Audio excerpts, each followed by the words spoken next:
Eu quero desde já agradecer a Deus pela vida de todos os irmãos, amigos, família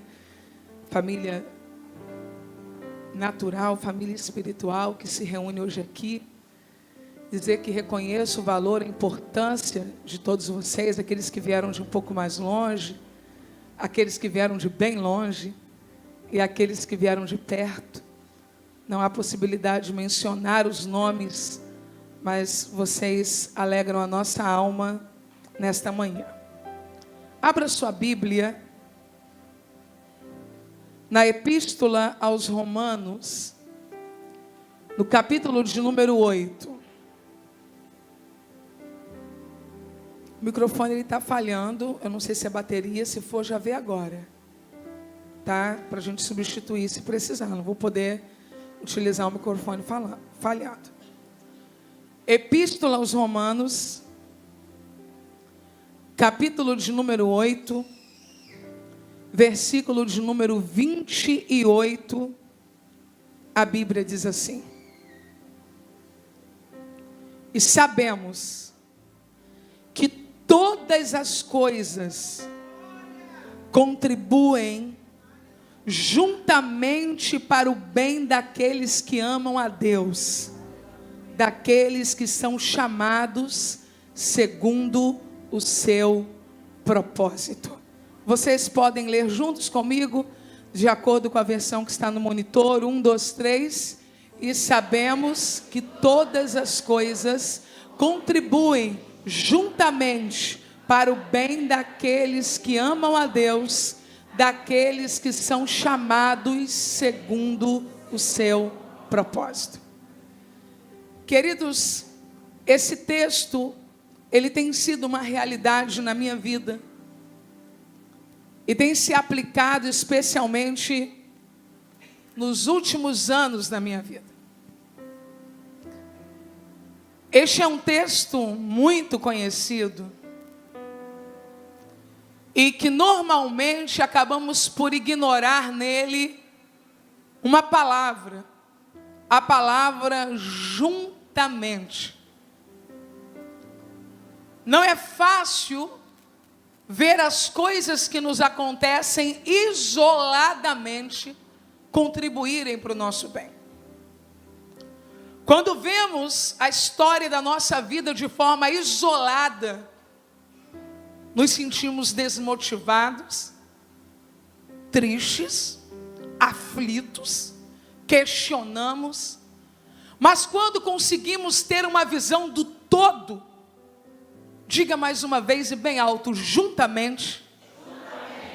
Quando pegamos todas as coisas contribuem juntamente, nós passamos a perceber que nada na nossa vida é um acaso, mas que todas as coisas juntamente acabam culminando neste propósito, que é contribuir para o nosso bem. Eu não tenho a pretensão de contar uma história de 40 anos em cerca de 1h30 minutos. Seria impossível. Na verdade, eu quero contar um testemunho de superação, de aprendizado, de crescimento espiritual que marcaram a minha vida nos últimos anos. Na verdade, nos últimos 8 anos da minha vida. Mas para que eu chegue nos últimos 8 anos, eu preciso contar um pouco do início da história. Eu nasci num lindo lar cristão. E minha mãe esperava por um menino. Quando Deus enviou em sua casa uma mulher que tinha o dom de profetizar e o dom da palavra do conhecimento. E ela disse à minha mãe: você está preparando fronhas e um enxoval para um menino. Mas não é um menino, é uma menina. E ela será uma missionária e vai levar a palavra de Deus em muitos lugares. A minha mãe confessa que até então ela não sabia o que o nome missionária queria dizer. Mas ela ouviu aquela palavra profética e no dia 14 de junho de 1978, não nasceu o Carlos Eduardo como minha mãe pensava. mas nasceu uma menina. E desde então a minha vida foi marcada por propósitos, por desafios, por dificuldades, por vitórias, por conquistas. Deus me deu a alegria de não apenas ter pais, meus pais, Carlos e Wanda, homens tementes a Deus, mas Deus também me deu a alegria de ter avós que contribuíram para o meu crescimento espiritual e para o meu crescimento humano. Cada um deles, com as suas características, deixaram um pouco deles na minha vida. Nenhum deles passou em branco. Até aquela, especialmente a minha avó materna, com quem eu tive menos contato, eu digo ao Eleomar que, vez ou outra, eu vejo da personalidade dela em mim, diante dos grandes desafios que a vida nos impõe. Eu posso dizer que fui uma pessoa privilegiada. Eu tive uma boa infância, eu fui criada na casa do Senhor, eu tive avós carinhosos, presentes, tive bisavó, tive uma linda família, tenho uma linda família. E como qualquer criança evangélica, cristã, eu comecei a recitar os textos da Bíblia, a ler as histórias bíblicas, mas não, eu não fui uma pregadora mirim. Muito pelo contrário, quando o microfone chegava na minha mão, eu fazia questão de devolvê-lo rapidamente. A primeira vez que eu tentei não deu muito certo, porque eu confundi celebrar com cérebro. E eu disse para os irmãos que eram para eles adorarem com o cérebro, porque era isso que estava no Salmo de número 100. Depois de outras tentativas de falar rápido e soltar o microfone, um dia minha avó me confrontou em amor e ela disse: você não tem que falar e entregar o microfone. Você tem que ler o versículo e dizer alguma coisa. E quando minha avó disse que eu tinha que fazer isso, eu comecei a fazer. Falava, entregava o microfone, dizia alguma coisa, entregava o microfone. E nenhuma paixão por isso.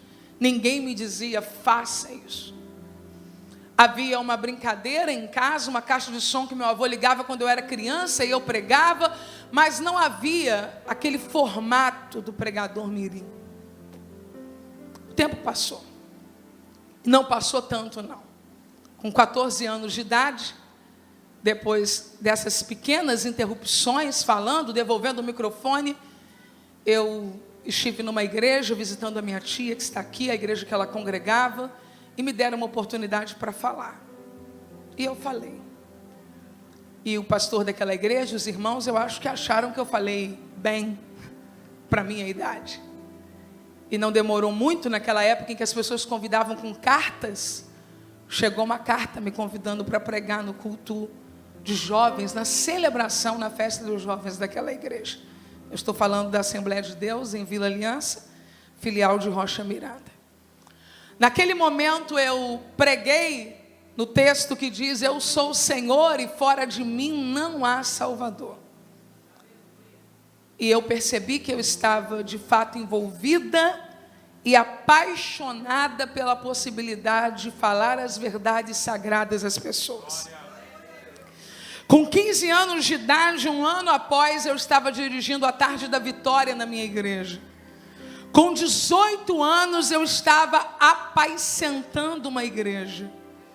Completamente apaixonada pela Bíblia e desejando pregar por todo o Brasil. Eu nunca desejei pregar pelo mundo. Embora Deus já tivesse me dito isso muitas vezes, o meu desejo era o Brasil.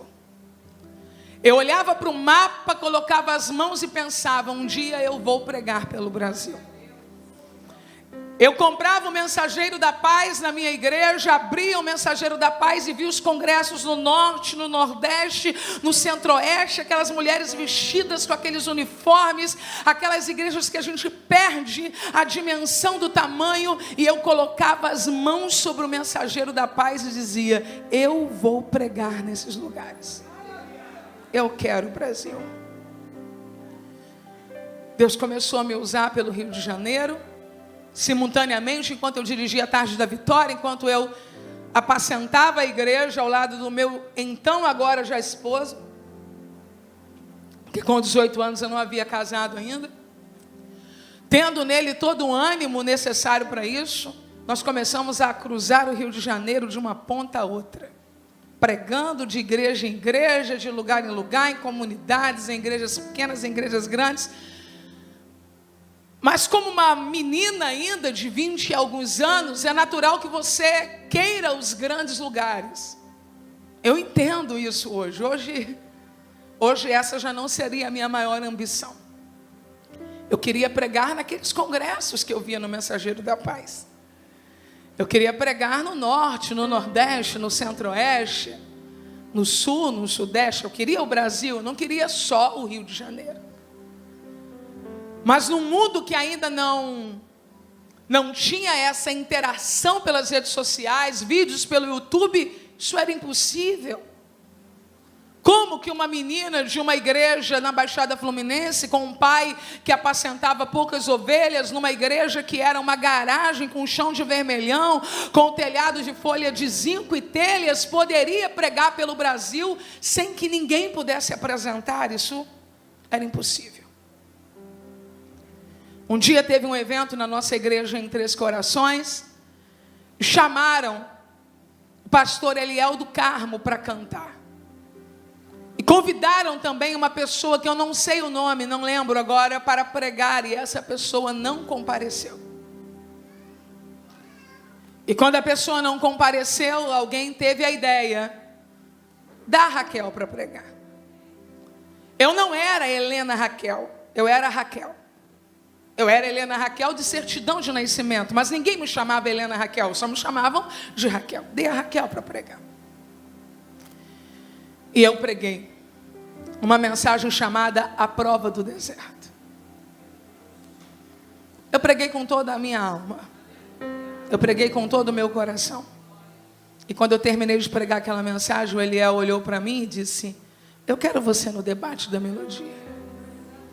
O debate naquele tempo, ele tinha uma visibilidade ainda maior do que no dia de hoje, porque hoje as redes sociais, os vídeos no YouTube competem com o rádio, com a TV. Naqueles dias, não. Como tudo na minha vida precisava ser bem comemorado, eu fiz um conjunto de linho laranja, não tinha câmera, mas eu sabia que estava indo para o debate. E fui. Me lembro de descer as escadas da casa que eu morava, sobre a garagem da casa da minha sogra. Lembro de entrar na Kombi do meu marido e de ir feliz da vida com o meu conjunto de linho para o debate na rádio. Quando eu cheguei no debate, para minha surpresa, o Eliel tinha saído da melodia. O último ato que ele poderia fazer por mim, ele fez em menos de 48 horas antes de sair. Ele me colocou como convidada. Naquele dia era o Gustavo de Moraes que estava dirigindo o debate. E ele olhou para mim e disse: como eu posso te chamar mesmo? E quando eu ia dizer Raquel, ele disse na minha frente: Helena Raquel. Deus estava me dando um nome naquele dia. Por 3 vezes eu fui ao debate e a minha prova era tão grande na ocasião que meu telefone foi cortado. Eu perdi o telefone e eu não tive mais contato. Também não precisava.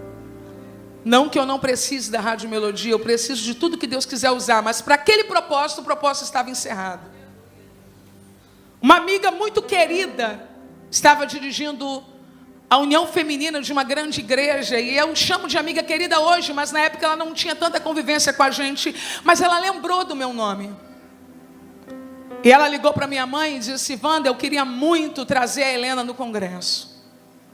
Mas como eu não posso, porque eu preciso de um nome, que as pessoas conheçam, que tenha aceitação, eu vou levá-la para falar, pelo menos para as mulheres, na parte de baixo do templo, numa reunião que nós vamos fazer. Eu fui nessa reunião na ADIG. Eu não entrei na ADIG pela porta principal. Eu entrei na ADIG pelo porão, pela parte de baixo. Eu preguei aquela noite, Deus foi muito generoso.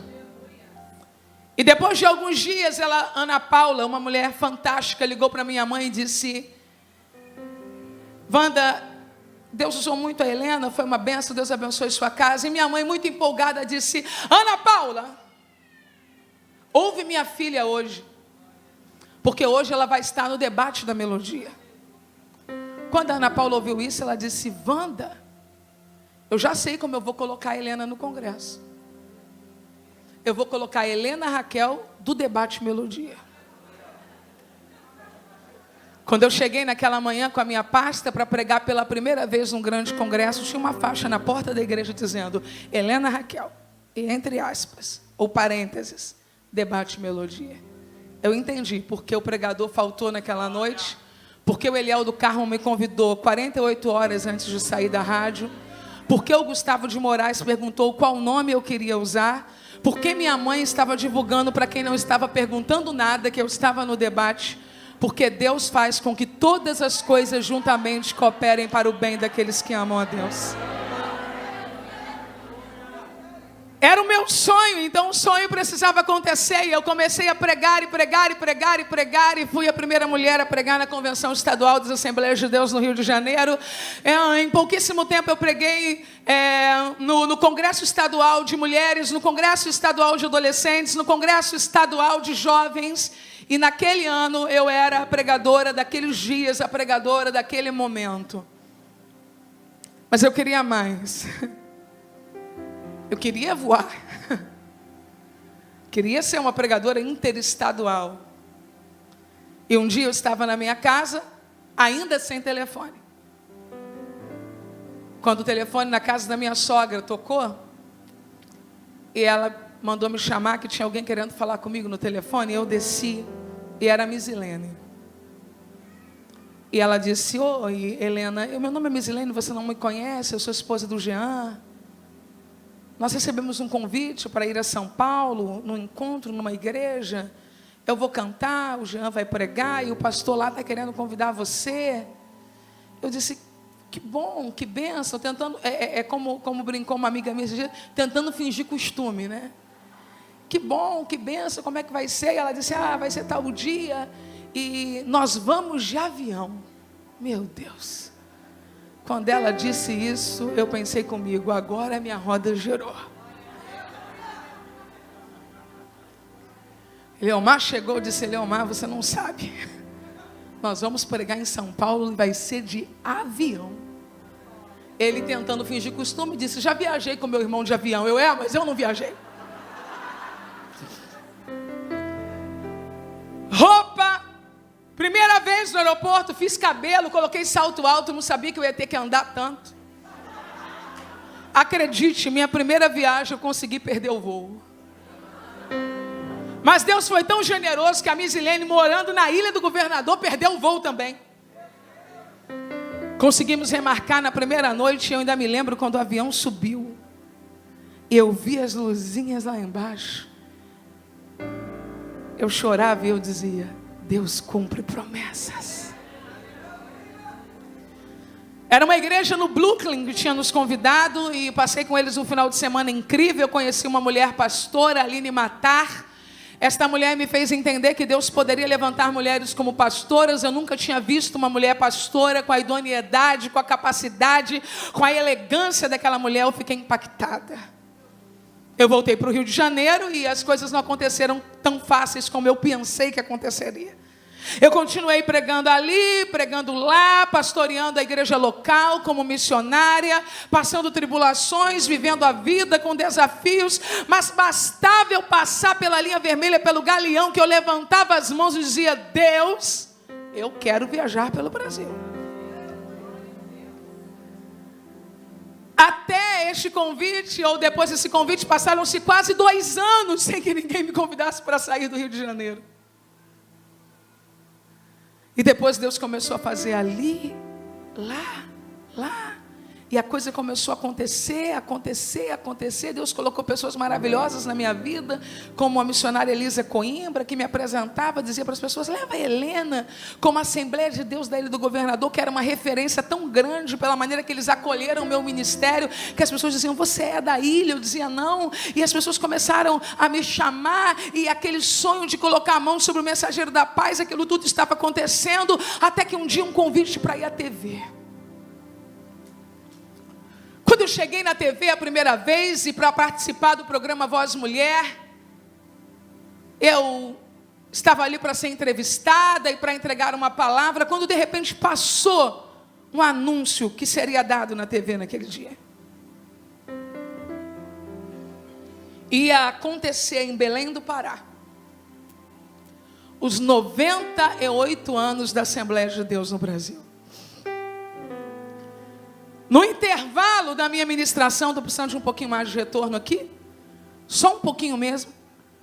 Quando eu olhei para aquela tela e eu vi o tamanho da festa, eu disse: Deus, que coisa linda. Eu sempre fui uma assembleiana apaixonada. O meu pai foi neopentecostal até se tornar pentecostal, mas eu nunca fui neopentecostal. Eu fui levada por ele e pela minha mãe enquanto eles puderam, mas o meu coração sempre foi assemblear. Quando eu olhei para a tela, eu disse: ah, Deus, eu queria tanto ver essa festa de perto. Se o Senhor me desse condições, eu viajaria para Belém para participar dessa festa. Acabou a programação, eu fui embora para minha casa e à noite estava eu indo para cumprir uma agenda em Niterói. Eu já estava pregando pelo Rio, por alguns estados do país.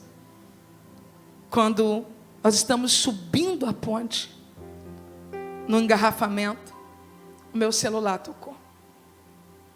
Era a pastora Rebeca Câmara. Ela me disse: Helena, eu quero te fazer um convite. E eu disse: sim, pastora, pode falar. Você sabe que vai acontecer os 98 anos da Assembleia de Deus no Brasil, não sabe? Eu disse: sei. Então, eu quero que você seja pregadora da grande festa. Eu só queria ver. Em 2010, o meu telefone tocou de novo: Helena, eu quero que você pregue nos 99 anos da Assembleia de Deus. E eu voltei. A essa altura eu já viajava pelo Brasil, eu era reconhecida pelas pessoas na rua, especialmente por causa da TV. A TV tem esse impacto. E eu estava vivendo tudo que eu coloquei a mão e disse: Deus, Deus, Deus, Deus, Deus. Em 2011,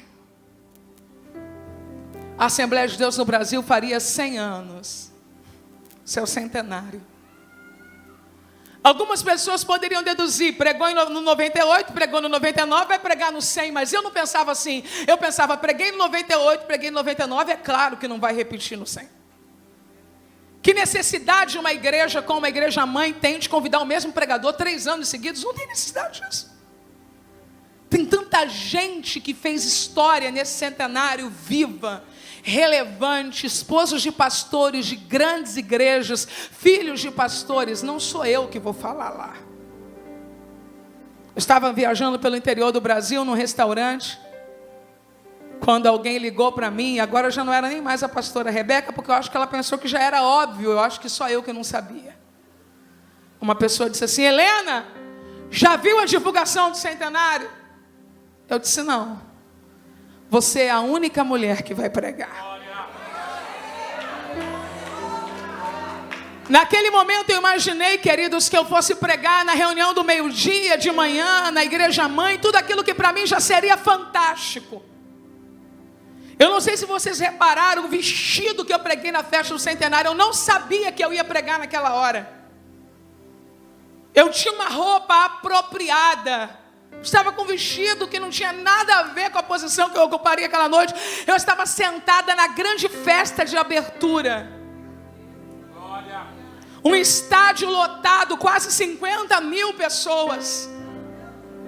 Pastor Samuel tocou no meu ombro e disse: Helena, está preparada para pregar hoje?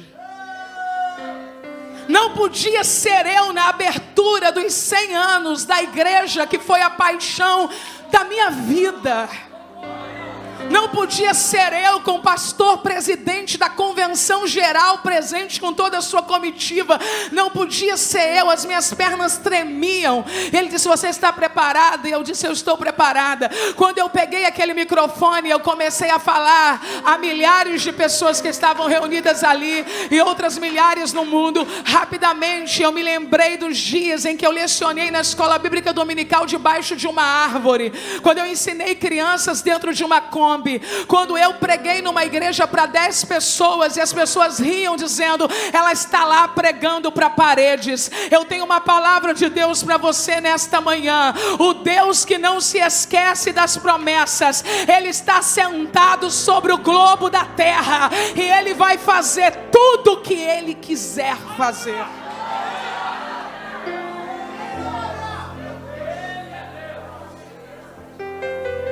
Você não precisa querer ser pregador, não. Esse era o meu sonho. Eu estou falando que Deus pode realizar o seu sonho. Você não precisa sonhar o meu sonho. Sonhe o seu sonho.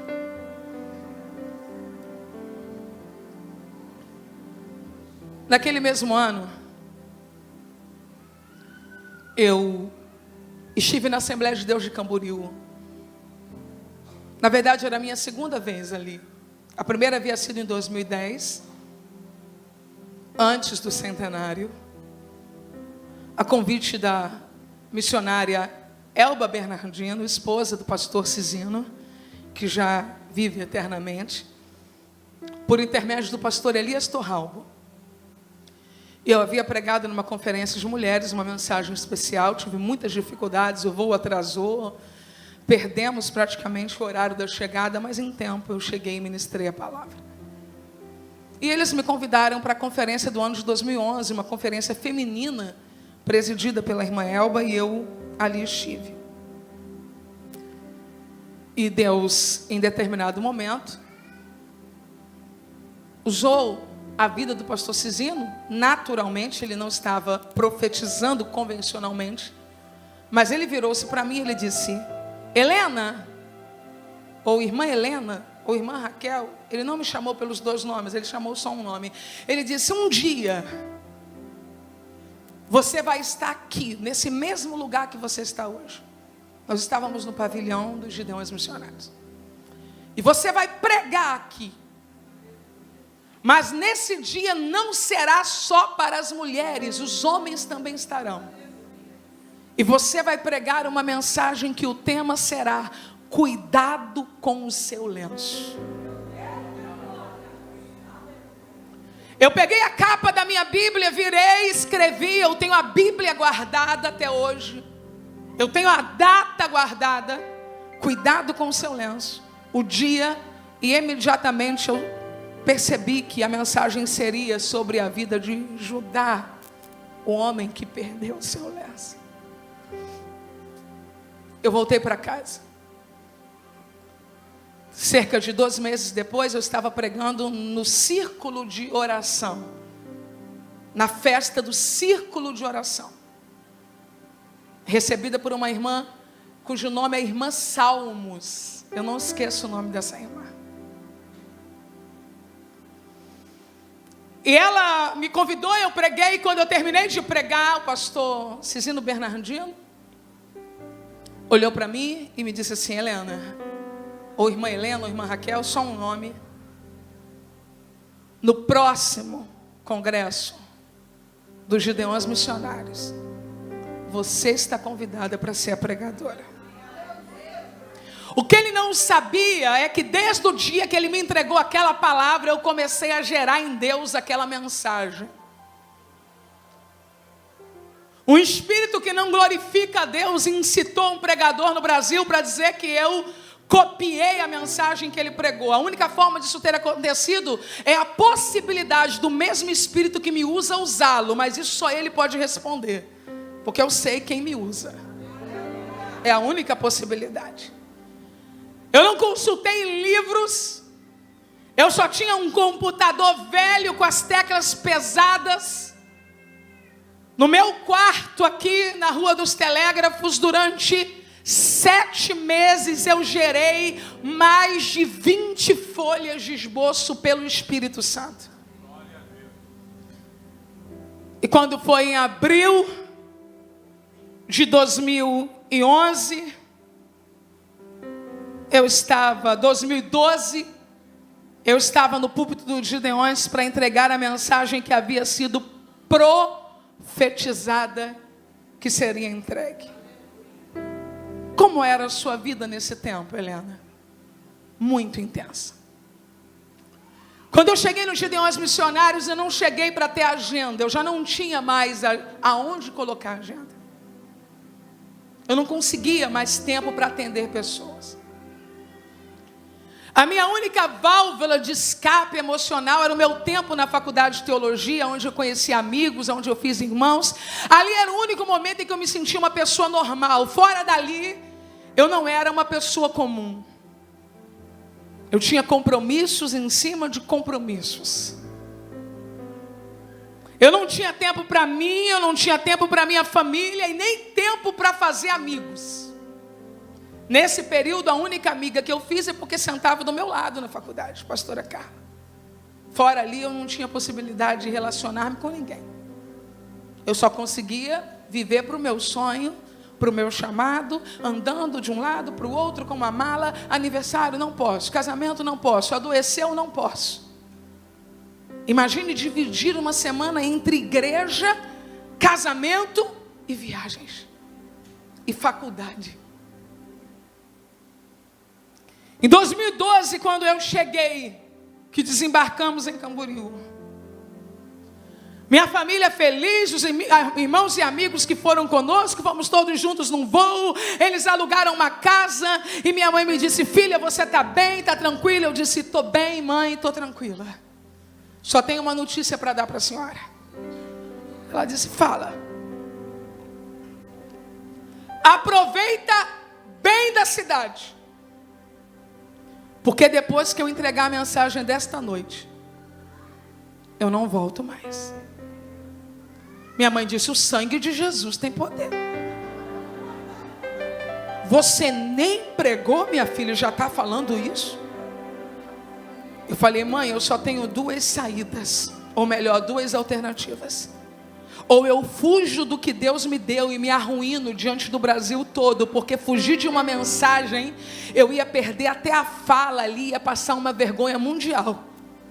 Ou eu entrego o que Deus me deu, e dificilmente eu volto.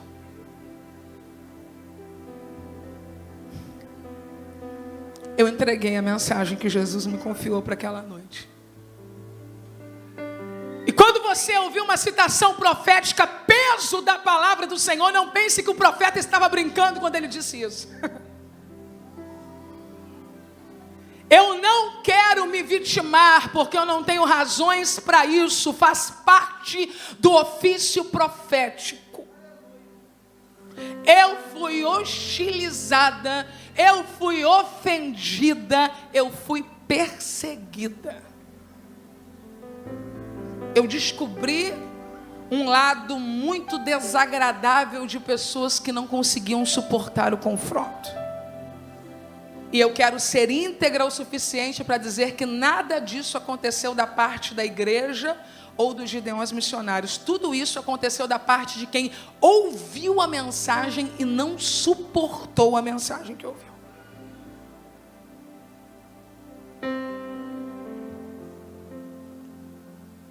Para mim não foi fácil perceber que o sonho não era um sonho.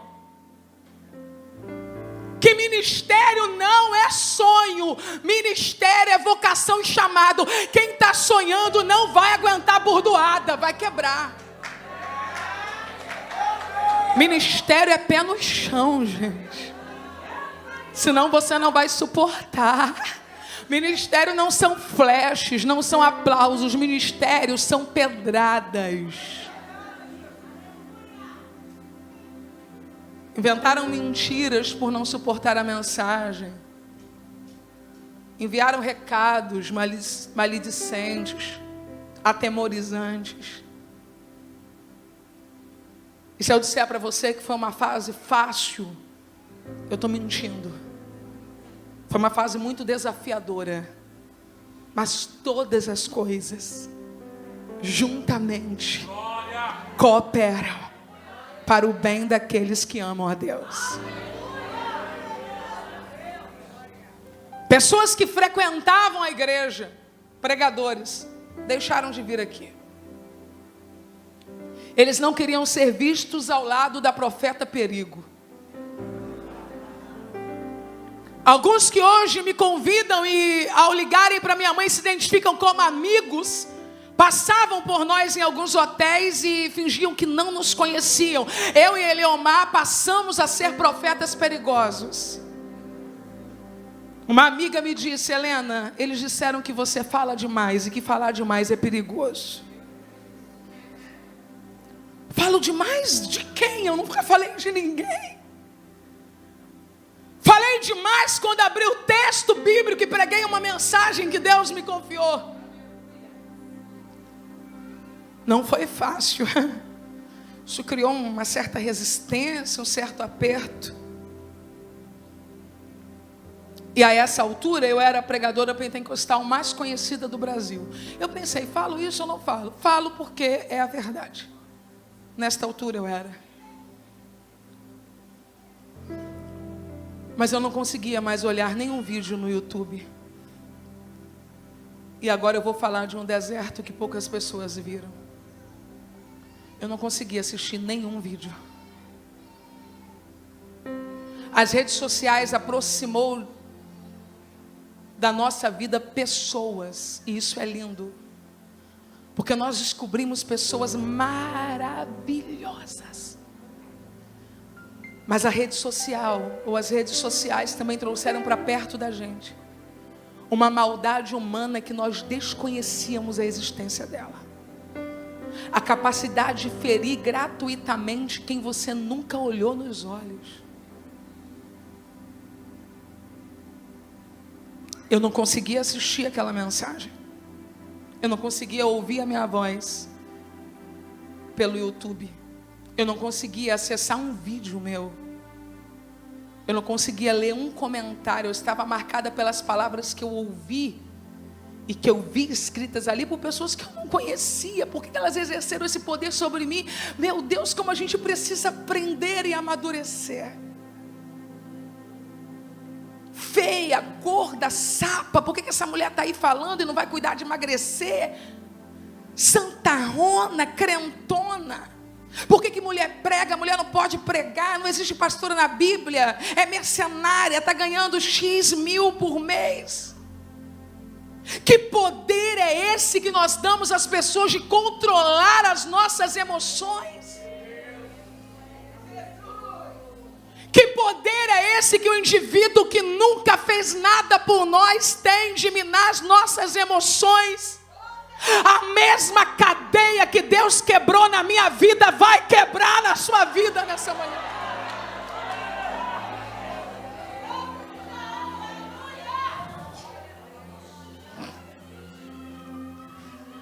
Eu começo a viajar desanimada. Eu me lembro de uma vez lanchando para viajar no dia seguinte. A comida não descia. Uma dor na minha alma, eu não queria mais. Mas eu tinha que ir.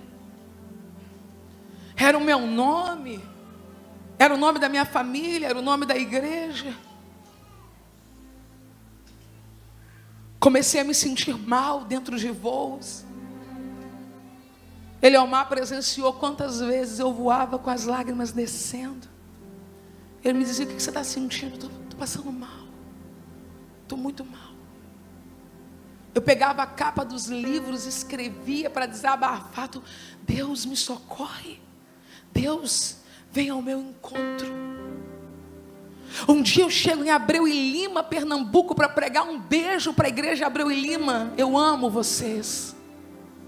Eu não deixei de ir a Abreu e Lima porque não fui convidada. Vocês me convidam todos os anos. E eu não deixei de ir porque eu não quero ir. Eu choro todos os anos. Um dia eu cheguei em Abreu e Lima e depois de pregar eu estava me sentindo muito mal. Sabendo que eu teria que voltar e voltar passando mal. Deus levantou uma mulher. Meu Deus, como alguém pode dizer que Deus não usa os seus profetas?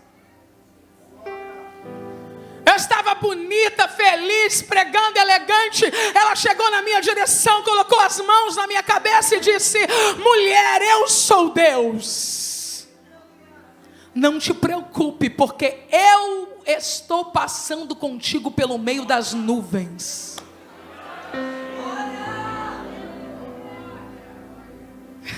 Eu não disse para ninguém isso, nem para minha mãe, nem para o meu pai, nem para minha avó, nem para o Eduardo, e não deixava o Eliomar dizer para ninguém.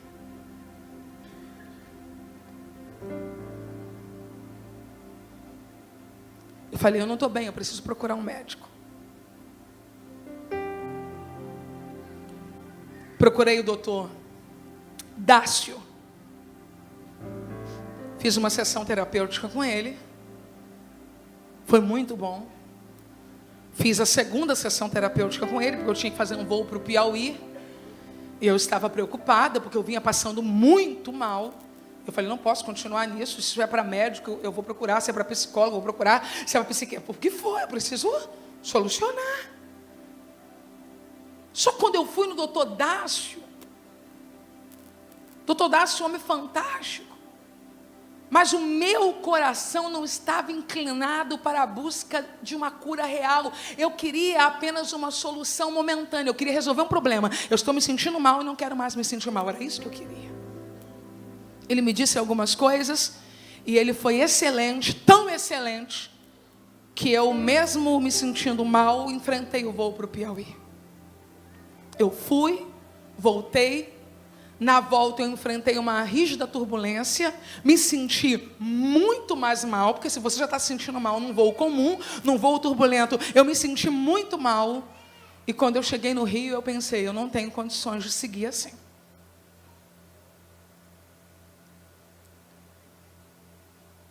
Não era o ano da minha vida. Não era o ano dos meus sonhos, era o ano dos meus maiores desafios. Mas Deus estaria começando a fazer uma obra em mim, que eu preguei tantas vezes. Tem coisas que só a escola do sofrimento resolve. No meio dessa tribulação, eu recebo a notícia de que meu avô tem câncer. E que o câncer é um câncer agressivo. E eu já estou falando exatamente do período de final de julho a agosto de 2012. Só que na minha mente eu pensei, Jesus cura câncer. Jesus pode curá-lo. O nome do Senhor vai ser glorificado nisso. Mas aí residia um dos motivos para que o Senhor não fizesse o milagre. O meu avô, embora tenha sido amigo do Evangelho durante muito tempo, ele era extremamente religioso. E todas as vezes que nós tentávamos conversar com ele sobre decisão ao lado de Jesus, era muito difícil, porque ele dizia, mas eu sou de Jesus. Mas eu aceitei Jesus. Eu dizia, avô, eu estou falando de ser cristão. Ele dizia, mas eu sou um cristão. Quando nós chegamos para visitá-lo na casa dele, o quadro era muito difícil. Nós ficamos indo praticamente todos os dias, eu e meu irmão e outras pessoas da família, mas eu e meu irmão intensificamos um pouco mais, porque nós tínhamos uma preocupação sobre algo que estava nos atormentando. Nós não podíamos deixar que o homem que tinha sido alguém tão espetacular na nossa vida, tão imprescindível, pudesse partir sem salvação. Quem tem certeza que está indo para o céu não quer deixar ninguém para trás. Só que qualquer coisa naquela hora poderia ser forçada. Ele estava debilitado. Nós não tínhamos o direito de invadir, de tocar no assunto de religião para alguém que está no estado terminal, que não consegue mais falar direito, que está com dores. Eu me lembro da cena de retorcer os pés. Como é que alguém está com dores de retorcer os pés e você vai abrir a Bíblia para pregar? Eu dizia, avô, fala com Deus. Aí ele me respondia, eu estou falando. Vô, vê se o senhor entende, mas fala só com Deus, tá? E em nome de Jesus. Ele ria. Eu queria dizer para ele, se o senhor colocar os outros, não adianta. E todos os dias antes de sair nós dizemos isso para ele. E quando estou dizendo todos os dias, isso não durou nem 10 dias. Teve um dia que eu e meu irmão nos abraçamos na cozinha dele, enquanto ele estava na sala. Eu não sei se eu caí por cima do meu irmão por cima de mim, e nós chorávamos copiosamente. A dor de perder alguém que se ama em tão pouco tempo rasgava o nosso corpo por dentro. Mas nós enxugamos as lágrimas, levamos ele até o quarto, ele se recostou, e meu irmão disse: vô, eu preciso falar com o senhor. Ele disse: fala. Vô, eu sei que o senhor é religioso, ajuda a igreja, mas vô, o senhor entende? Receber Jesus é reconhecer que Ele é o único mediador entre Deus e os homens. E depois de pregar por 3 minutos, o Eduardo disse: o senhor aceita receber Jesus como seu único Salvador hoje? Ele levantou a mão e disse: aceito. Meu irmão perguntou: mas o senhor está entendendo a diferença? Ele disse: tô. Ele usava um símbolo religioso há mais de 20 anos. E ele tirou e colocou ao lado. Olhou para mim, diante do Deus que eu sirvo, não minto. Ele via nos meus olhos a insegurança. Ele me conhecia. Eu pensava comigo: será que ele está entendendo o que a gente está dizendo? Ele olhou nos meus olhos e disse assim: agora, com você é assim. A paz do Senhor, minha irmã.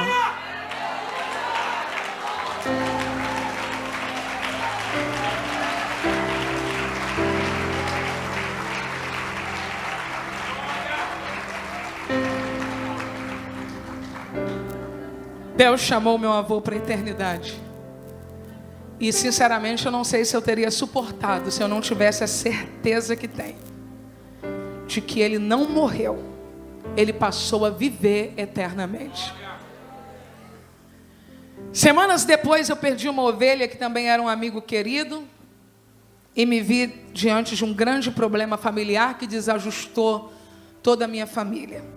Bom, eu já estava passando por um problema pessoal grande relacionado às viagens. Eu perdi o meu avô, e quem tem uma convivência mais próxima a mim sabe o que isso simboliza. Perdi abruptamente uma ovelha querida que também era um amigo, era alguém com quem eu conversava por horas e tinha uma afinidade muito grande. Inclusive ele e meu avô tinham a similaridade de terem sido as pessoas que mais nos apoiaram para a construção da Devip. Então foi muito forte. E o diabo, que não tem pena de ninguém. Pastor Antonieta Rosa disse que quando você está numa partida de futebol, você tem um intervalo para se recompor como atleta. Mas numa guerra espiritual, o diabo não respeita intervalo. Quando você está mais debilitado, é que ele dispara o maior golpe contra você. E quando eu estava debilitado, ele disparou um golpe sobre mim.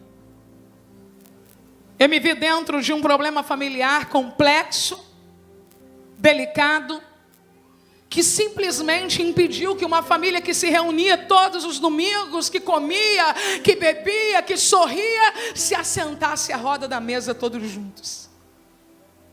Fulano come, o outro não come, ciclano tá, o outro não tá. E quando você apacenta um rebanho, você precisa se calar, para numa guerra morrer menos pessoas possíveis. Nessa hora a gente espera coisas que não vêm, mas vêm coisas que a gente não espera. Eu conheci a força e a lealdade de pessoas que me abraçaram, que me ajudaram. Porque o momento difícil na vida de alguém é a sua oportunidade de marcar a vida dessa pessoa. pastora Celi marcou a minha vida no ano de 2013, quando eu pensei que eu não ia suportar mais tudo que eu estava vivendo. Pregando, ensinando, ajudando pessoas. Eu nunca parei. E não me arrependo de não ter parado. Quem para no meio da angústia morre. Quem anda no meio da angústia é vivificado. Tinha dias que eu me assentava naquele púlpito antigo. Fabiana, graças a Deus que você fez esse lindo projeto. Eu não quero me lembrar do que passou, só para dizer glória a Deus. Parecia que o meu coração ia rasgar o meio. E o Senhor dizia: sou teu Deus, vou te levar, vou fazer, vou te usar. Só estou começando o que eu tenho para fazer na sua vida. E eu pensando: meu Deus, eu estou terminando e o Senhor está começando. Fiz uma cirurgia, uma embolização. Era a desculpa que eu precisava para sair de algumas coisas que eu já não suportava mais. Cancela, cancela, cancela, cancela. Minha mãe, entre eu e as igrejas, cancelando um rombo imenso, devolvendo valores de passagens. Eu ando nesse país de cabeça erguida. Eu não devo a nenhuma igreja nesse país. Centenas de convites nacionais, dezenas de convites internacionais, e eu recusava todos eles. Quando Deus quiser começar a te curar, Ele vai te tirar do isolamento e vai colocar você perto de gente. Segure na mão da pessoa que está do seu lado e diga a ela: é do meu lado que você vai ser curada hoje.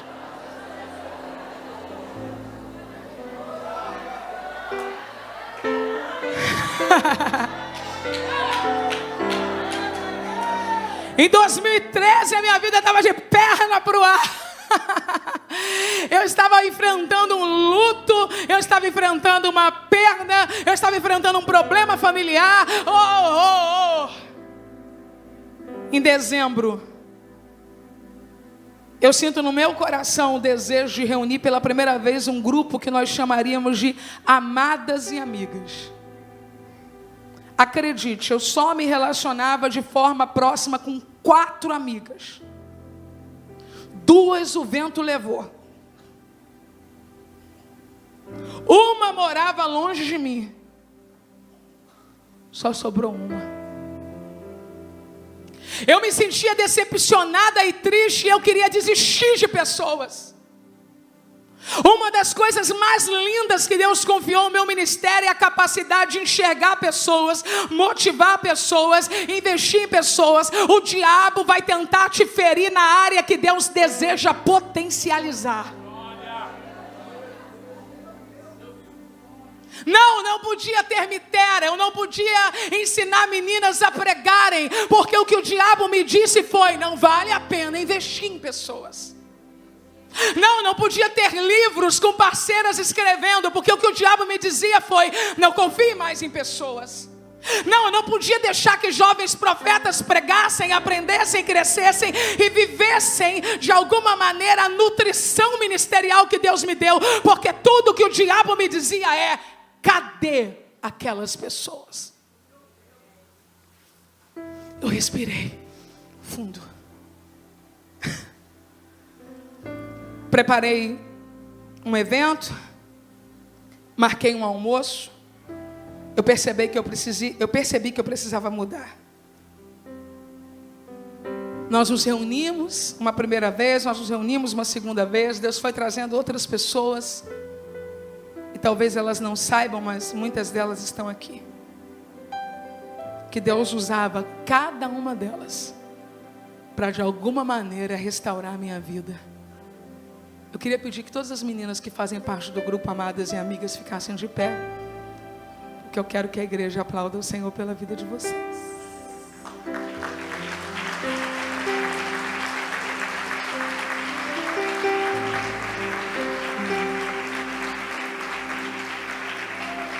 Podem sentar. Eu continuo atendendo igrejas em 2014, liderando, pregando e sofrendo. Igreja, gente, dá para fazer tudo junto. Pregar, liderar e sofrer. A coisa pior, eu passo a ter medo de altura, desconforto em elevador e mal consigo dormir. E eu quero superar sozinha. Não preciso de ajuda médica, não preciso de ajuda de ninguém. Isso aí eu mesmo vou orar e Deus vai resolver. Eu conheço a jornalista Eveline Ventura. Ela me motiva com a ideia de que eu posso escrever. Você pode escrever. Alguém corrige o texto. Eu posso escrever? Pode. Mas eu fiz um ensino médio tão ruim, um ensino fundamental tão ruim. Eu sou péssima em português. Você pode. Eu tenho uma viagem para Foz do Iguaçu. Eu passo mal durante toda a noite. De manhã eu chego até o aeroporto e eu não consigo ir. Eu pensei muito, Eleomar, de contar ou não essa parte do testemunho. Mas eu vou contar. Eu e Eleomar, nós temos 18 anos de casados e vamos completar 19. Nós não mentimos um para o outro. Mentira não faz parte da nossa vida. Se você me disser que viu o meu marido com uma mulher, eu só vou perguntar a ele se isso é verdade. E se ele falar que é mentira, nada do que alguém disser vai mudar isso. Porque o meu marido não mente. E eu não minto. E nesse dia, eu menti pela primeira vez. Eu não sei o que isso lhe causa de impacto, porque para quem não mente, mentir é chegar no fundo do poço. Eu estava no fundo do poço. Eu menti por 6 horas só. Eu não consegui mentir nem por 24. 6 horas depois eu estava contando a verdade. Ele, mas foi mentira. Eu menti porque eu não conseguia mais suportar o que eu estava passando. E foi naquele dia que eu percebi: eu tenho que fazer alguma coisa por mim. Quando você deixa de ser você, aí não dá mais para segurar. Foi nesse momento que eu conheci a generosidade de uma pessoa feita de amor. Bispa Keila Ferreira. Era o nosso primeiro compromisso juntas. E eu faltei. Eu também conheci a missionária Milka, que talvez esteja assistindo agora. E os irmãos da cidade de Limoeiro. Eu ainda vou aí em Limoeiro. Porque o que eu vi nessa jornada foi gente gritando, esbaforida, dizendo: eu gastei com propaganda. Gente que valoriza mais o que gasta com propaganda do que a vida e a saúde de alguém. Mas o que eu conheci da bispa Keila Ferreira foi amor, generosidade, compaixão. Era a Copa do Mundo. E eu recebi o convite para pregar no IBAD. O André estava comigo. Fomos ao IBAD. Cleison comemorou esse momento. Eu estaria ocupando o mesmo púlpito que um dia foi ocupado pela pastora Doris. Lá fui eu. Bendito dia que eu cheguei ali. Eu amo Copa do Mundo. Era jogo do Brasil e não tinha uma televisão naquele lugar. Que situação, meu Deus. Vou para um lado, vou para o outro. Agoniada, queria televisão, não tinha. Começo a andar pelo jardim, estou preparada para pregar. Entenda, eu não estava em pecado em nenhum momento. O único pecado que eu cometi em razão do processo que eu vivi foi eu ter mentido para o meu marido por 6 horas. E no mesmo dia, 6 horas depois, eu confessei. E ele me perdoou. Existem pessoas que estão parando de pregar por causa de problemas emocionais, parando de cantar, deixando de tomar ceia, porque elas acreditam que estão endemoniadas, elas acreditam que estão em pecado. Eu tenho uma palavra de Deus para entregar a você nesta manhã. As aflições deste presente século não há de se comparar com a glória que nos será manifestada. Você vai continuar com hipertensão, com diabetes, com dor, com angústia, com problema, com a família em crise. Enquanto eu pregava no congresso profetizando as mulheres, e eu digo que a mensagem que marcou a minha vida, eu disse que o Senhor levantou a sogra de Pedro e a febre a deixou. Algumas vezes Deus levanta a gente primeiro para curar depois. E quem sou eu para dizer quero ser curada primeiro?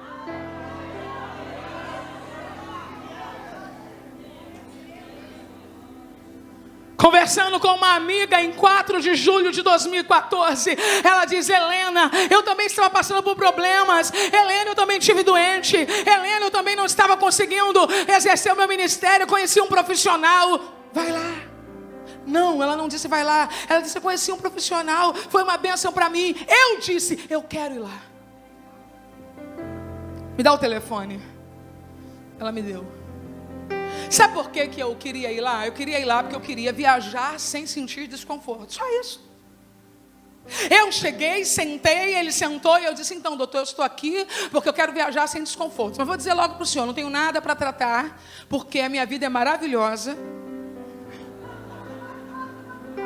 Eu nunca sofri, creia, eu nunca sofri.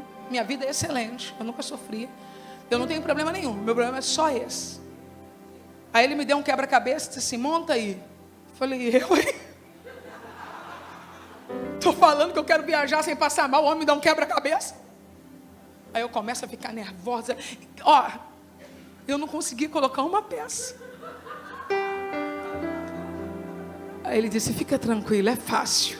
Encaixou tudo e me deu. Ele falou: sua vida está assim, mas tudo vai se encaixar. Você vai ficar bem. Eu estava diante de um reverendo da Igreja Presbiteriana do Brasil, a pessoa que Deus estava escolhendo naquele momento, naquele dia, para agir na minha vida. Eu disse para ele que eu só precisava viajar sem desconforto, mas não era verdade. Eu era rígida com as pessoas e muito mais comigo. Eu não cuidava da minha saúde, muito menos da minha alimentação. Eu acreditava que precisava resolver o problema de todo mundo e os meus próprios problemas sozinha. A sua vida é muito pior do que você sabe, até Deus colocar você de frente com você mesma. Assustadoramente as pessoas não percebem. Pelo amor de Deus, seja generoso. Você não imagina como está a pessoa que está sentada ao seu lado hoje. Isso me assustava. Eu dizia: Leomar, vamos ser melhor com as pessoas. Sabe por quê? Porque quem está me vendo linda assim não sabe o que eu estou passando. Então às vezes a gente olha para as pessoas e não sabe o que elas estão passando.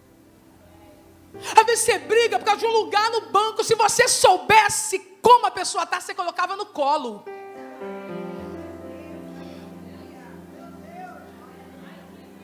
Ninguém.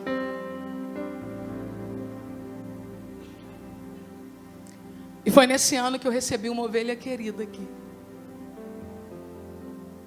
Eu pedi a ela se eu podia contar o testemunho. Eu conheci a Joelma. A Joelma estava sofrendo com ansiedade e síndrome do pânico. Quem conhece a minha rotina sabe que eu não visito sem que haja um propósito muito grande. Eu só faço visitas com propósitos. E me chamaram para jantar lá na casa da Joelma e eu fui. E quando ela chegou e começou a dizer que sofria com síndrome do pânico, com ansiedade, eu disse: Deus, o que eu estou fazendo aqui? Estou tentando resolver meus problemas. Fiquei ligadinha lá, o marido dela super engraçado, contando um monte de caso. eu digo: Senhor, eu te louvo.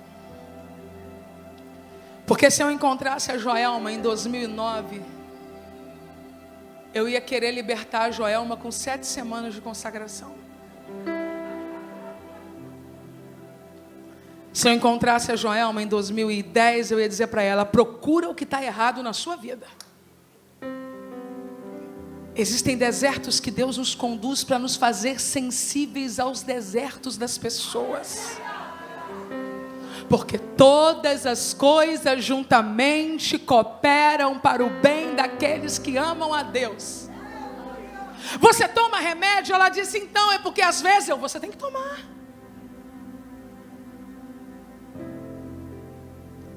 Você faz terapia? Ela disse: então, é porque às vezes eu vou no psicólogo, mas ele fala uma coisa que eu não gosto, não, você precisa de terapia. Você está envolvida na igreja? Não, eu parei por isso. Não, você precisa mergulhar na igreja. Por incrível que pareça, ela aceitou procurar o mesmo especialista que estava cuidando de mim. Isso é porque ela tem um marido fantástico, um pouco parecido com o meu, que aceitava fazer uma viagem com ela todas as semanas. O meu problema, ou o problema da Joelma, não se compara ao problema que eu estava passando. A Joelma não conseguia ouvir barulho, a Joelma não conseguia se assentar ao lado do esposo, a Joelma não conseguia entrar no ônibus, a Joelma não conseguia andar na rua, a Joelma não conseguia se relacionar com as pessoas, não é isso, Joelma? Não conseguia falar em público, a Joelma é compositora, ela é cantora, ela toca, e ela não conseguia fazer absolutamente nada. A vida dela estava totalmente parada, e naquele dia eu percebi que o nosso Deus é um Deus de propósitos. A Joelma me deu uma banda, gente. Enquanto eu estava lá tentando melhorar a vida, a mulher já estava tocando, cantando, pegando ônibus, sentando sozinha, vindo, voltando, fazendo amizade, montando o bazar da igreja, se tornou vendedora, me ajudando, abraçando pessoas, conhecendo pessoas, se tornando alguém que está marcando a vida de outras pessoas com o testemunho dela. Quando eu olho para Joelma, eu digo: Deus, se eu tiver passado esse deserto só para tirar alguém de lá, eu já me sinto abençoada. Todas as coisas cooperam para o bem daqueles que amam a Deus. Aleluia, aleluia, aleluia, aleluia. É que eu estou usando o telefone do marido e tem hora que eu não consigo acessar tudo, mas não é porque ele põe senha não, a senha é nossa, mas é porque eu não tenho hábito. 2015. Eu continuo me cuidando da minha saúde física, da minha saúde emocional, porque eu só queria o quê? Viajar sem contas. Eu comecei a viajar e nem percebi. 9 de julho, o meu milagre ainda não havia começado, mas Deus me encoraja a começar o projeto Casa de Isabel. 2016, depois de 3 anos eu viajo novamente pela primeira vez, e eu pensei que seria tudo muito fácil, mas foi bem desafiador. Mas foi um profeta de Deus comigo, meu pai. Meu irmão, meu pai fez um culto na aeronave. Ele cantou, ele recitou a Bíblia, ele orou. Eu, pai, como é que é aquele hino do Anderson Freire? O gigante não é maior do que o teu Deus. Eu, pai.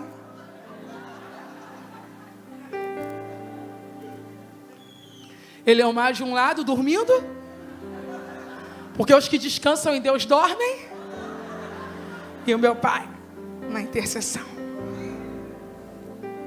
Gente, está dando tudo errado. Não, está tudo começando a dar certo. Eu não podia acessar o YouTube. Aí conheço Márcio, Clarissa, eles já estão aqui me ajudando há um tempo. E nesse ano eles diziam assim: pastor, uma surpresa. Tem um canal no YouTube da senhora agora. Eu chorei naquele dia.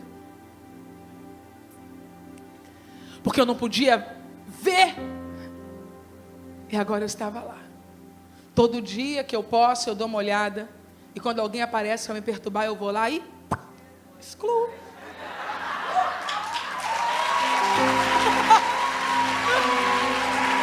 Se estiver me perturbando aí, se prepare.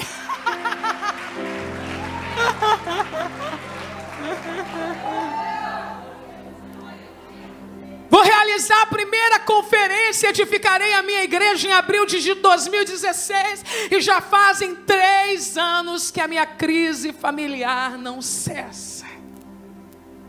Mas eu estou lá ministrando, e Deus fazendo, e Cleiton Letícia cantando. O Cristiano foi na primeira? Não, e aquela coisa maravilhosa, e Deus trabalhando. Quando chegou no último dia, pastor Vicente procura o meu pai e diz: pastor Carlos, há algo destruído, mas Deus manda dizer ao senhor que Ele está colocando uma ponte hoje, e vai haver reaproximação. Nós voltamos de carro. Quando eu cheguei no banheiro para alguma coisa, parada, né, para beber uma água, minha mãe virou assim: Raquel, deixa eu te contar uma coisa. Falei: fala, mãe. Falei: mãe, antes de falar com a senhora, recebi um convite aqui, ó, está aqui no celular. Alguém que há muito tempo, né, não tínhamos proximidade, está me convidando para algo. Minha mãe disse assim: então é Deus. Eu falei: como é que a senhora sabe? Porque Deus usou o pastor Vicente hoje e disse que está colocando uma ponte. Minha filha, você vai passar nessa ponte.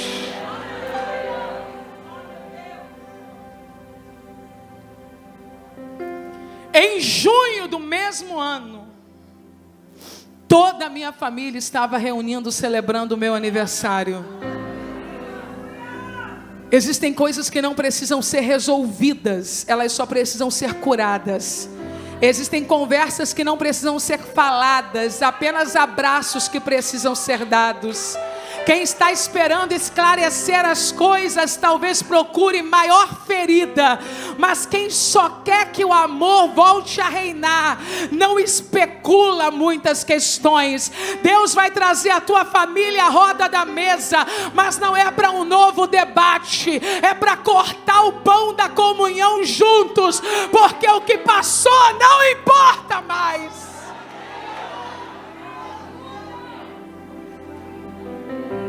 Outubro, dia 19 de outubro, eu entro no Facebook da doutora Denise Portugal e digo para ela: doutora, eu gostaria de falar com a senhora. Ela disse: você está bem? Eu disse: eu poderia ficar melhor. Ela disse: então estou aqui para te ajudar.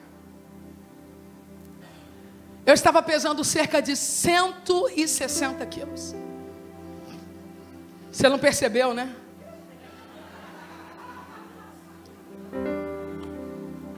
Meus pés doíam, minhas pernas doíam.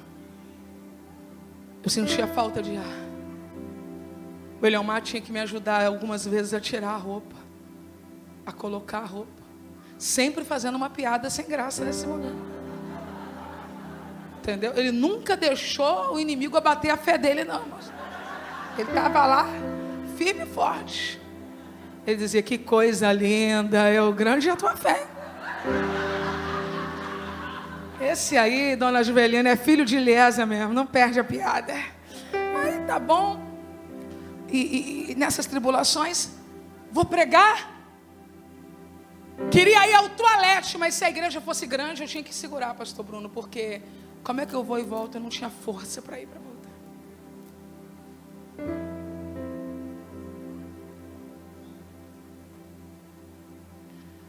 No dia 25, eu estou pregando no Profetizando as Mulheres. Falei com a doutora Denise que ia lá, mas não fui coisa nenhuma. Porque é Deus quem opera em nós o querer e o efetuar. Cansada. Para andar no Rio Centro, meu filho, pensa. As pernas um pilão. Fadigada. Quantas vezes Deus usou os vasos e disse: você está pregando, eu vi um aparelho de pressão no teu braço, eu vi uma maca, era isso mesmo, tinha que ter um CTI do céu para eu pregar. Quantas vezes eu senti a pressão na cabeça, assim, quando eu estou descendo do púlpito, a pastora Fernanda Brum me chama e diz: Helena, Deus manda eu te dizer que Ele vai dar um start, Ele vai startar a sua vida e você vai voltar ao modelo original. Eu disse: uou, modelo original já sei, vou sair viajando por aí sem sentir nada. É o meu modelo original. Viajo para o Espírito Santo, passo muito mal, cancelo algumas agendas, volto a me sentir incapaz, ouço Ana Batista cantando aqui: se hoje eu não puder vencer, isso não quer dizer que é o fim. Eu agora só cantava isso. Uma especialista me diz: você não pode continuar, você precisa parar. Eu não viajo para onde eu quero naquele final de semana, mas eu estou no Encontro Nacional de Mulheres do pastor Josué Brandão, do pastor Josué Gonçalves, e é lá que nasce o livro Eu Não Sou Aitofel. Eu só queria ir no Nordeste e Deus queria me dar um best-seller. Todas as coisas juntamente cooperam para o bem daqueles que amam a Deus.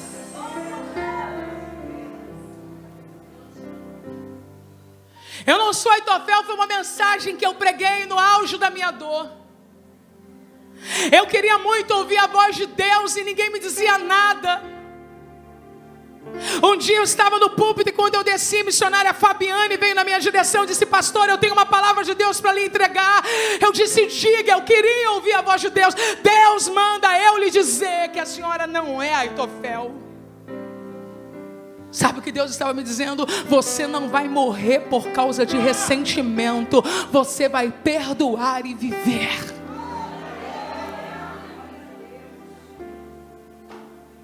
Eu tenho 2 viagens para o Nordeste, mas uma especialista falou para mim, para o Eliomar, para minha mãe: ela não pode ir, ela precisa parar, ela não pode voar agora. Se ela voar agora, dentro desse processo, eu não vou poder me responsabilizar pelo que vai acontecer.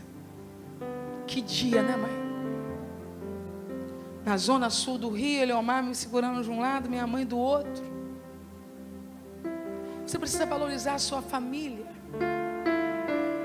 Porque quando o insucesso chega, família é solo, família é verdade. E foi nesse processo tão difícil que Deus usou muitas vezes o meu pai, a minha mãe, o meu esposo, e especialmente a minha tia Cássia, que está aqui. Eu digo que Deus a usou assustadoramente, porque quando Deus usa quem você está acostumado, é normal. Minha avó Helena sendo usada é normal. Todo mundo já espera. Deus levantou a minha tia como uma coluna. Quando eu pensava que eu ia desabar, ela me bombardeava. Levanta, reaja, continue. Sua vida não é só isso. Eu não podia falhar nesse evento no Nordeste. Eu tinha que pregar na convenção estadual do estado da Bahia. E num evento outro tão importante, eles tinham um espaço de 10 dias entre um e outro, mas nesses 10 dias eu tinha compromissos no Rio de Janeiro que não podiam ser adiados.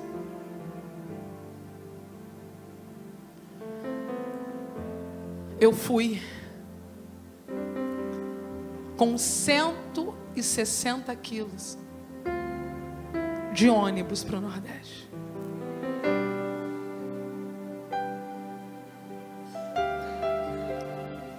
Presbítero João fez um pote para mim com coco e me deu 2 garrafas de água de coco. Como ele me fez chorar. Eu não falei para ele que eu ia de ônibus. Ele teve a delicadeza de não perguntar, porque existem pessoas que são extremamente indiscretas. Mas quando eu abri o embrulho, eu comecei a chorar.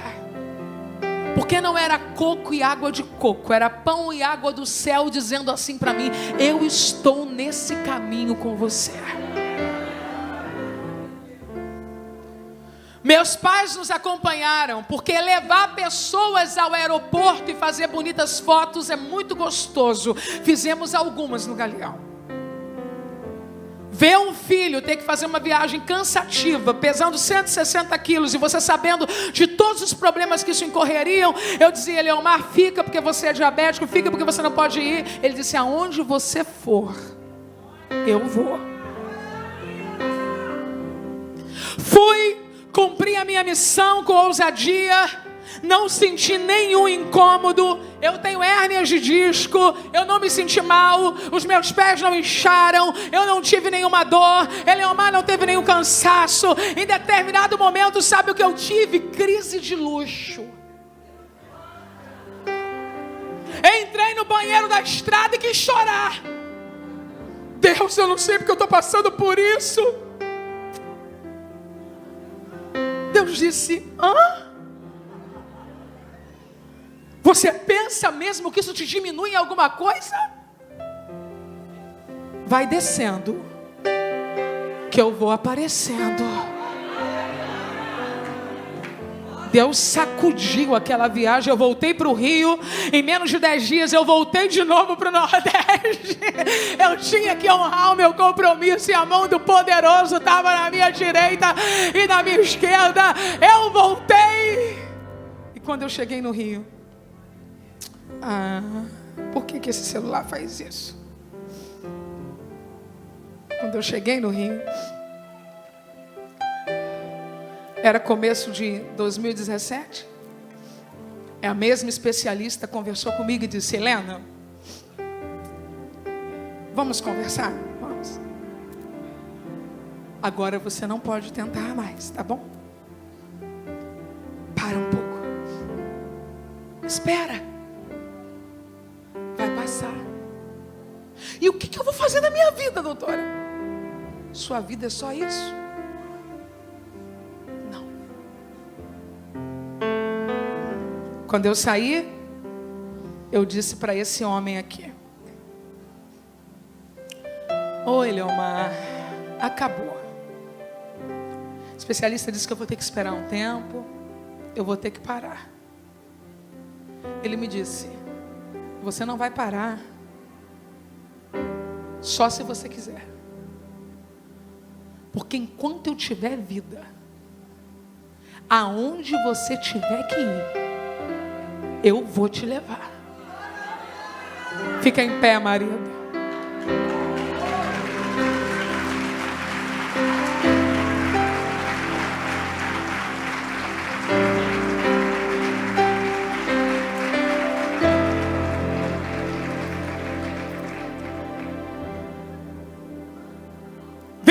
De janeiro de 2017. Está notando que eu vou chegar em 2019 já. Eu chego no consultório, 158 quilos. Cansada, fadigada. Com dificuldade de encontrar roupas, calçados também já não ficavam confortáveis, porque embora eu calce 40, os pés inchados.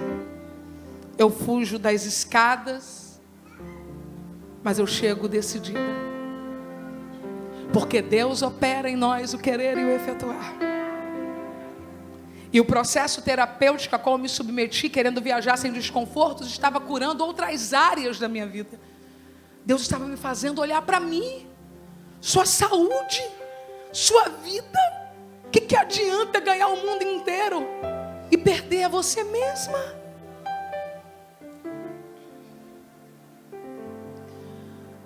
Doutora, não me deu mole e disse: você vai começar a caminhar. Eu caminhar? Eu não posso caminhar nem 50 metros. Coloquei meu tênisinho, fui caminhar. Agora você vai para hidroginástica. Eu, Hã? Pensa a gordinha na hidroginástica. Quando eu desci do carro, Eliomar disse que ficou me vendo assim, como se eu fosse uma aparição teofânica. Ele disse: eu não acreditei que tu ia entrar lá. Entrei. As velhinhas lá e eu.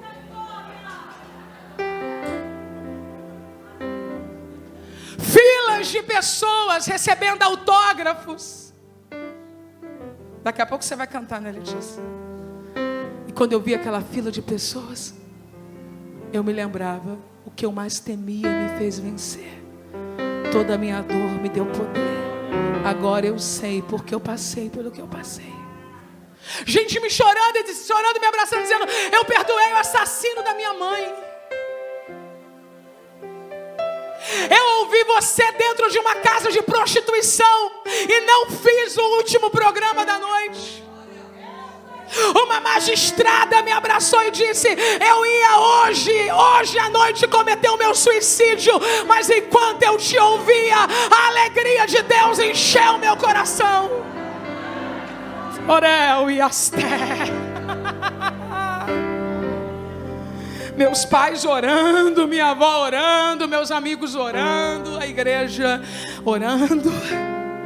Mesmo quem não sabia o tamanho do problema, mas via as nuvenzinhas assim. Oh, meu Deus. E o Espírito de Deus agindo. Um dia eu estou na doutora Denise e ela diz: eu vou lançar um livro. Qual é o nome, doutora? Start para o bem-estar. O Espírito de Deus me levou lá no Profetizando as Mulheres. Quando a pastora Fernanda Brum segurou na minha mão e disse: Deus vai dar um start na sua vida. E você vai voltar ao modelo original. O meu peso hoje é o peso que eu tinha quando eu tinha 15 anos de idade.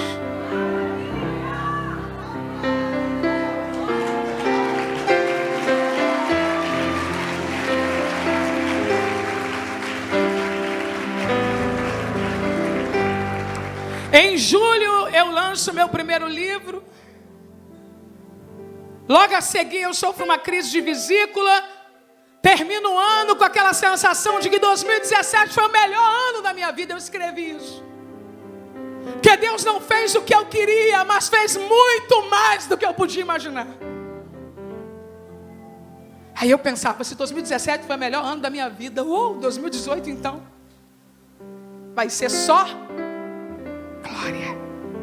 No terceiro mês, por causa de uma crise na vesícula e por eu não ter dado a atenção necessária para fazer a cirurgia imediatamente, eu estou num culto de domingo aqui, me contorcendo de dor. Digo isso à igreja: eu estou com muita dor. Atendo uma pregadora com a sua família, jantamos, fui para casa, eu estou com muita dor. Mas não era a dor da crise da vesícula, era uma dor chapada, como se tivesse uma pedra, era diferente. Tomo remédio, tento melhorar, faço a ultrassom, volto para casa. Quando foi 5 e pouca da tarde, o Espírito Santo falou para mim: levanta, toma banho, faça sua higiene completa, inclusive de depilação. Ele falou comigo. Eu levantei, me arrumei e disse: Eliomar, vamos para o hospital. Eu não estava com uma dor desesperada, mas eu ouvi a voz daquele que falava comigo. Eu cheguei no hospital, sentei, deitei, fui tomar soro e a médica voltou e bateu em mim: Helena. Eu abri os olhos. Eu não tenho boas notícias. Você está com pancreatite. Eu vou te internar imediatamente. Eu estou ligando para o convênio para selecionarmos a vaga e você vai direto para a UTI. Eu gelei. Eles tiraram a minha roupa, colocaram a roupa própria para a UTI.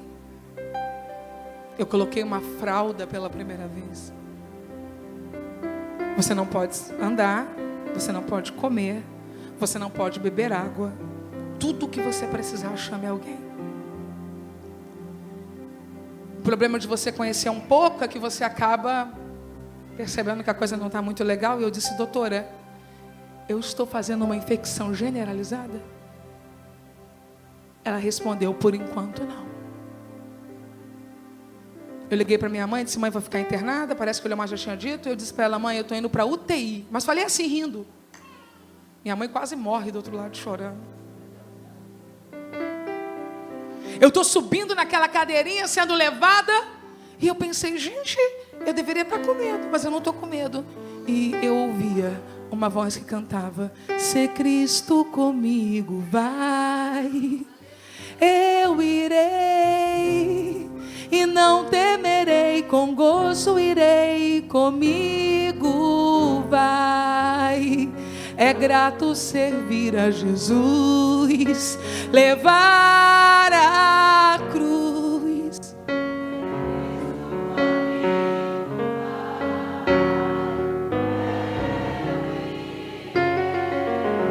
Deitei, o Eleomar saiu do CTI, eu disse para a menina: olha que coisa fantástica, eu nunca fiquei internada e já comecei no CTI. Ela disse: é realmente, né? Colocou todos os aparelhos, eu dormi bem aquela noite, e no outro dia de manhã eu comecei a perceber que a coisa não era tão boa como eu pensava. Para tudo eu precisava do auxílio de alguém, para uma pessoa que não tem, ninguém tem, né? Esse hábito. Para melhorar só um pouquinho o meu constrangimento, passava um jovem enfermeiro pela porta e ele dizia assim para mim: chipolete.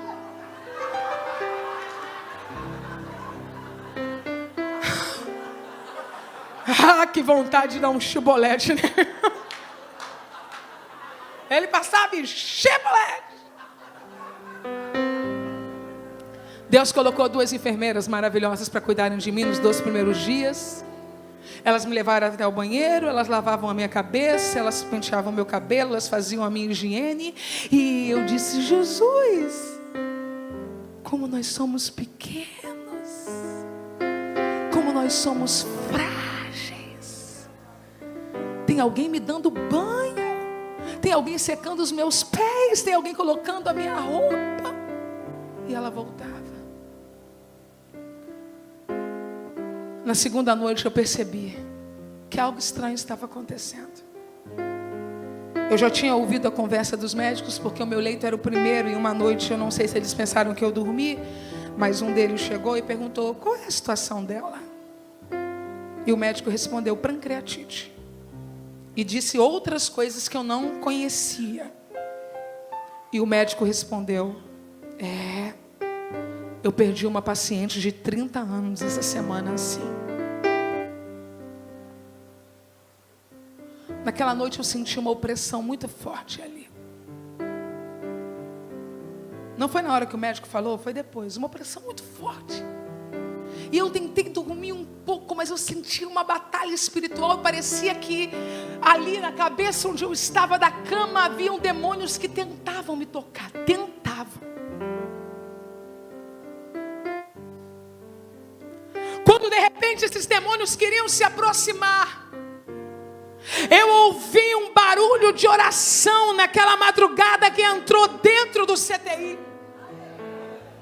Eu pensei: é meu pai que conseguiu entrar para orar por mim. E quando eu me despertei, eu olhei para os batimentos cardíacos e eles estavam despencando. Eu pensei: meu Deus, eu estou morrendo.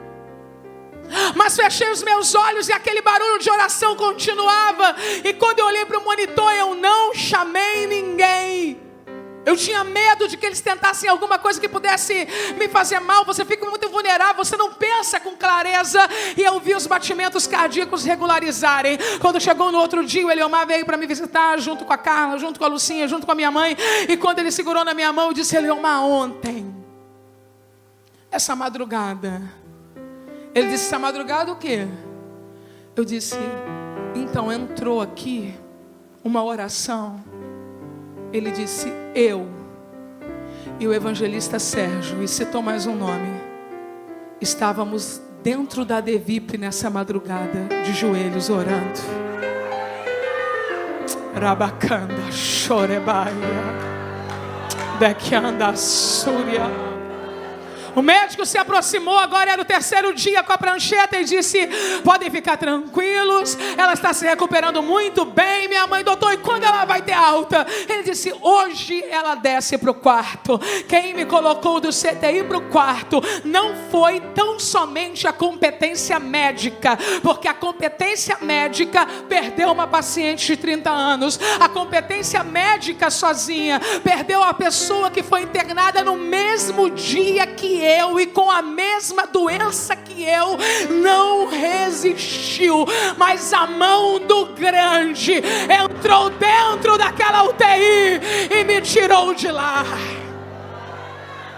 Ao grupo Amadas e Amigas, à Igreja de Jesus, à minha família, aos meus pais, aos intercessores fiéis, a minha gratidão pela guerra de oração que vocês tiveram e que não terminou quando eu saí da UTI, porque os crentes espirituais sentiam no pelo que a coisa não estava resolvida. Entrava um, orava, entrava o outro ungia, entrava o outro marchava, entrava o outro, né, Miguel, cantava hino da harpa, teve culto, teve brado. 11 dias depois da cirurgia da vesícula, eu saí viva daquele hospital, restaurada, curada, porque a mão de Deus entrou comigo ali e saiu. Ele é Deus. Seja paciente, eu já começo a concluir.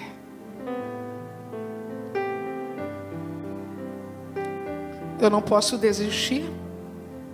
Tem muitas pessoas olhando para mim. Eu lanço a minha coleção Crescendo com as Mulheres da Bíblia 2019. Não tenho mais problemas com elevadores, nem com os panorâmicos. Durmo tranquilamente. Me tornei mais feliz. Acho que dá para perceber, né? Mais compreensiva, mais humana. Meu sorriso está espontâneo. Eu perdi a timidez com os pequenos grupos. Eu continuo escrevendo novos livros, sonhando com novos projetos. 15 de março eu estou numa viagem, meu celular toca e eu recebo o convite da diretoria dos Gideões Missionários da Última Hora para pregar neste ano de 2019.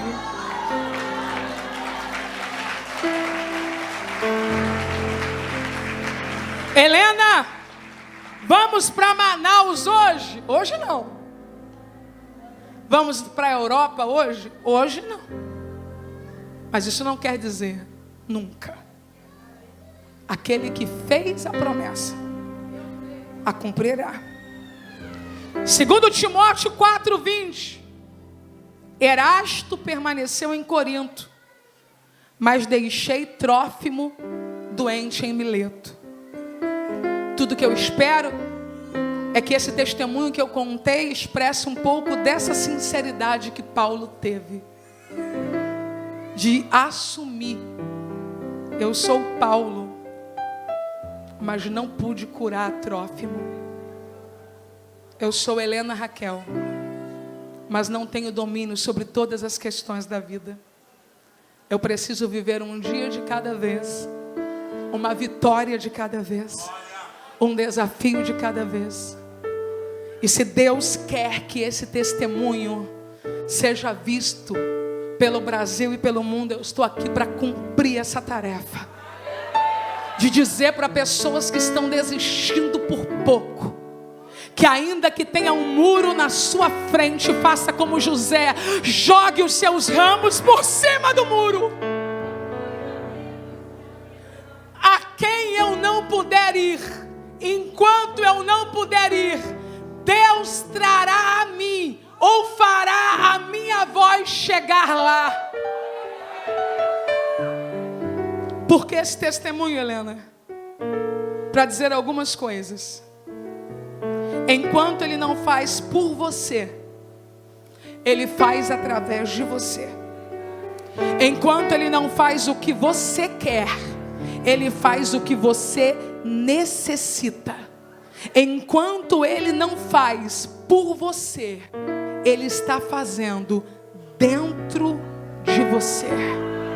Se você me perguntar hoje, você gostaria de voltar ao ano de 2011? Pegar a sua mala e cruzar o país? Eu diria a você, se fosse para continuar sendo a mesma pessoa que eu fui. Não. Eu prefiro essa versão. Mais humana, mais confiante, mais amiga, mais serva, mais humilde, aprendendo mais. Enquanto eu estava hospitalizada, minha tia foi me visitar, minha tia Laurice. E ela chegou com a sua bengalinha, charmosa, e eu comecei a chorar. Mas naquele dia eu não chorei de emoção, porque eu estava vendo a minha tia. Eu chorei de vergonha. Porque quando ela adoeceu, eu não tive tempo para visitá-la. Mas quando eu estava num leito, ela teve força para chegar ali para me visitar. Quando Deus nos coloca em algumas situações, é para a gente aprender a revisitar as nossas prioridades, para descobrir o que de fato tem mais valor na nossa vida. Gente, 50 quilos, né? Vocês precisam ver o que é isso. Para ninguém pensar que eu estou dando um testemunho de formiga.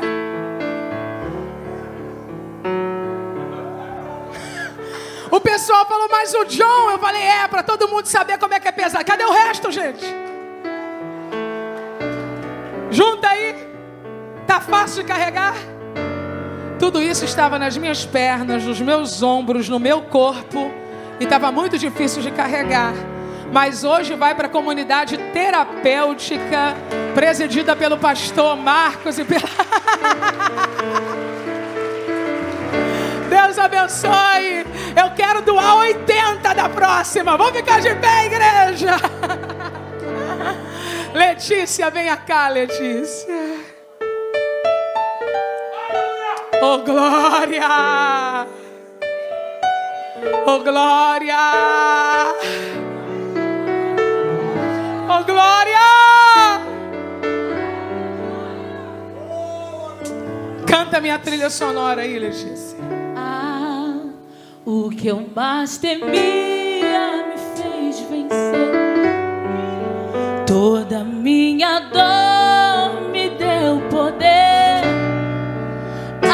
Agora eu sei, porque eu passei e pelo que eu passei. O que eu mais temia me fez vencer. Toda minha dor me deu poder. Agora eu sei, porque eu passei e pelo que eu passei. Eu imaginava que eu não conseguiria romper todas as barreiras ou ver a luz do dia. Mas lá no fundo do meu vale eu vi Jesus me estendendo a mão. Ele me disse, filho, levante a cabeça, não é hora de parar. Eu sou a direção.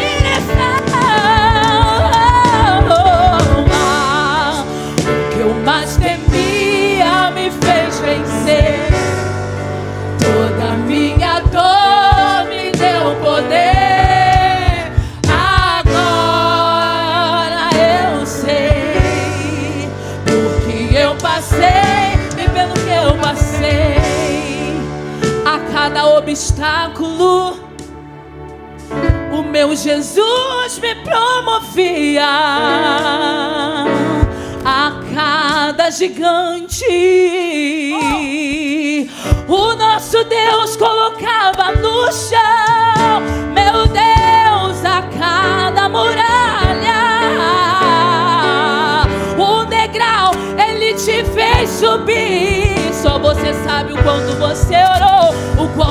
chorou, o quanto lutou, mas olha quem Deus colocou aqui.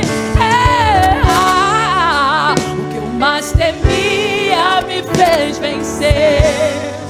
Toda minha dor me deu poder. Agora eu sei.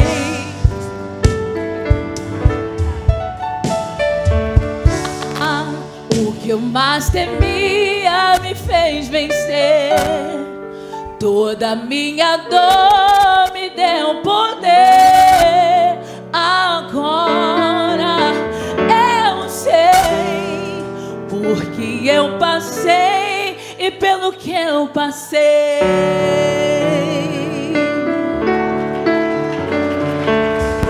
Coloque a mão sobre o seu coração agora. Pessoas vão ser curadas nesta manhã. O mesmo Deus que curou as minhas emoções, o mesmo Deus que curou as minhas angústias, o mesmo Deus que me fez produzir canções no meu vale, o mesmo Deus que me deu graça para transpor os obstáculos intransponíveis, o mesmo Deus que restaurou a minha saúde física, espiritual e emocional, Ele está aqui para curar pessoas agora mesmo pela internet, agora mesmo aqui. Pessoas serão curadas da depressão, pessoas serão curadas da síndrome do pânico, pessoas vão aprender a reagir enquanto o milagre não acontece. Você não é o que você está vivendo ou perdendo, você é o que Deus já disse ao teu respeito. Deus de toda a glória, eu oro por pessoas agora, pessoas que precisam do teu toque, da tua mão, da tua cura, da tua restauração, e que o teu nome seja glorificado na vida destas pessoas. Traz de volta, abraça, muda, dá ânimo, dá graça, e que esta manhã seja um divisor de águas para a tua glória, no nome de Jesus, amém. Olhe para mim. Alguém que estava afastado da casa do Pai, afastado da comunhão com a igreja, por alguma coisa que você não compreendeu no processo da sua vida, algo que você viveu, algo que você pensa que vai te impossibilitar de servir a Deus. Talvez você esteja enganado com quem Deus é. Deus não se decepciona com ninguém. Ele nos ama apesar das nossas fraquezas. Saia do seu lugar,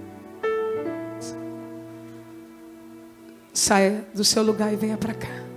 Se você quer voltar hoje. Há alguém?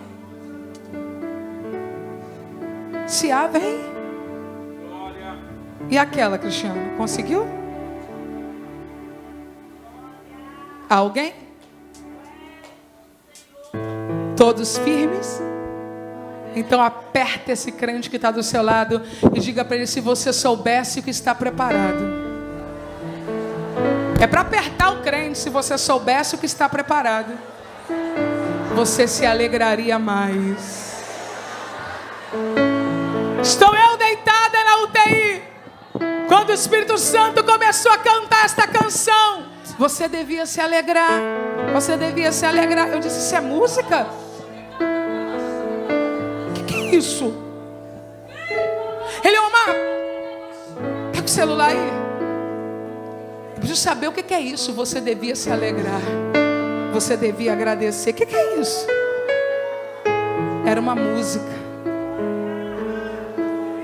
Celebre ao Senhor com essa canção. Não vai embora não, porque o pastor André vai dar um direcionamento e nós vamos fazer o clamor do milagre. O pastor André vai direcionar o clamor do milagre e os milagres vão acontecer. Eu sei que não há nenhuma provação maior do que eu possa suportar, mas estou cansado, Pai, preciso crer nas tuas promessas pra continuar.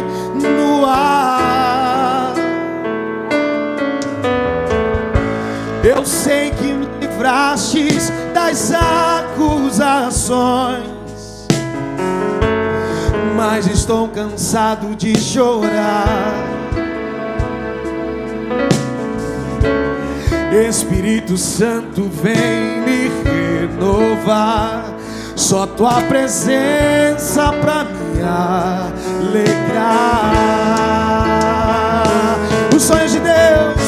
Os sonhos de Deus são maiores que os teus, tão grandes que nem pode imaginar. Não desanime, filho, eu vim te consolar. Nas minhas promessas volte a acreditar.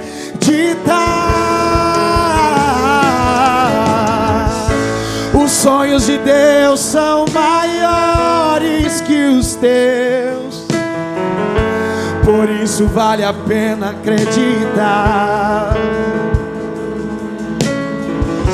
O dia está chegando, eu vou te renovar. Na minha presença tu vais prosperar. Você pode levantar a mão, vou pular porque você devia se alegrar. Cante! Você devia se alegrar. Você devia se alegrar. Você devia se alegrar. Você devia agradecer. Você devia agradecer. Você devia agradecer. Você pode botar a mão sobre o ombro de alguém e dizer pra ele aí: você devia se alegrar. Você devia se alegrar. Você devia se alegrar. Você devia agradecer. Você devia agradecer. Você devia agradecer. Os sonhos de Deus são maiores que os meus. Cante. Os sonhos de Deus, por isso vale a pena acreditar.